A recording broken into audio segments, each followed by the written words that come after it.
మగ తండ్రి మీగనమైన ఉన్నతమైన నామం కొందనాలు తండ్రి.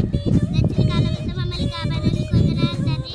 ఇప్పుడు నేను వాక్యం చెప్తున్నాగా నాకు భయం తీసేయండి తండ్రి. వింటున్న పిల్లలకి అర్థం చేసుకున్నారు జ్ఞానం ఏంటి తండ్రి. చిన్ని పన్ను ఇస్తూ వారే అతి బెస్ట్లో పెట్టుకున్నాం తండ్రి. ఆమె ఫ్రెండ్స్ మనకందరికీ రైమ్స్ అంటే చాలా ఇష్టం కదా. రైమ్ ఎవరో తెలుగులో అయినా హిందీలో అయినా ఇంగ్లీష్లో అయినా ఒక రైమ్ చెప్తారా?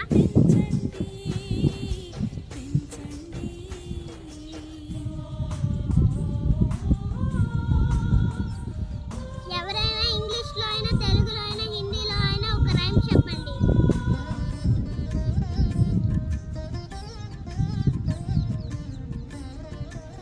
సరే, మనకి రైమ్స్ అంటే చాలా ఇష్టం కాబట్టి నేను కూడా ఒక రైమ్ చెప్తాను, మీరు జాగ్రత్తగా వినండి. వేకువన్ను లేచి తండ్రిని ప్రార్థించి వాక్య పఠనమందు ధ్యానముంచి క్రమము తప్పక చేయు దినము దినము సేవ లభించడి ఫలభరిత భవిత సోదర. ఫ్రెండ్స్ నేను మళ్ళీ చెప్తాను వినండి.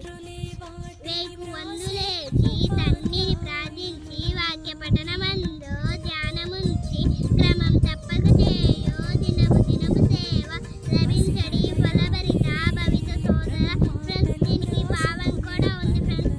మనం ఉదయం లేవగానే ఏం చేస్తాం? కొంతమంది ఏమో టాయ్స్తో ఆడుకుంటాము, కొంతమంది ఏమో ఫోన్ చూస్తారు, కొంతమంది ఏమో ఆడుకోవడానికి వెళ్తారు.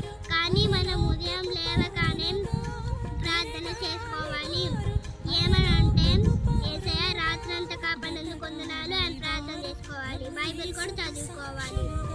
మరి యేసయ్యతో మాట్లాడాలంటే యేసయ్యకి ఫోన్ ఉండదు కదా, మరి ఎట్లా మాట్లాడతాం? నానమ్మతో జైతో ఎట్లా మాట్లాడతాం? ఫోన్స్తో మాట్లాడతాం కదా. యేసయ్యతో ఎట్లా మాట్లాడాలంటే ప్రార్థన చేస్తే మనం యేసయ్యతో మాట్లాడినట్టు. బైబిల్ చదివితే యేసయ్య మనతో మాట్లాడతారు. నేను క్వశ్చన్స్ అడుగుతారా చెప్తారా?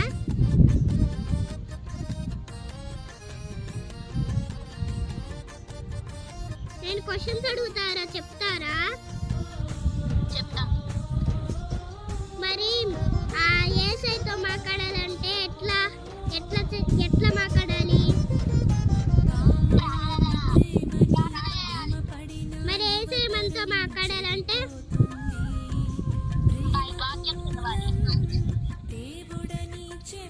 మరి ఉదయం లేవగానే ఎవరు ప్రార్థన చేసుకుంటారు?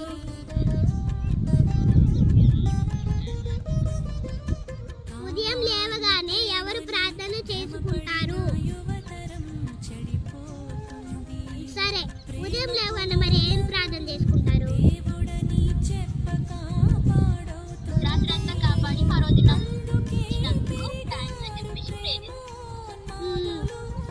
మీకు అర్థమైందో లేదో నాకు తెలియదు, కానీ నేనైతే నాకు వచ్చిన వర్డ్స్ చెప్పాను. తప్పు చెప్తే నన్ను క్షమించండి. ప్రార్థించుకుందాం. అందరు కళ్ళు మూసుకొని ప్రార్థించుకుందాం. వాళ్ళ మా తండ్రి మీగనమైన ఉన్నత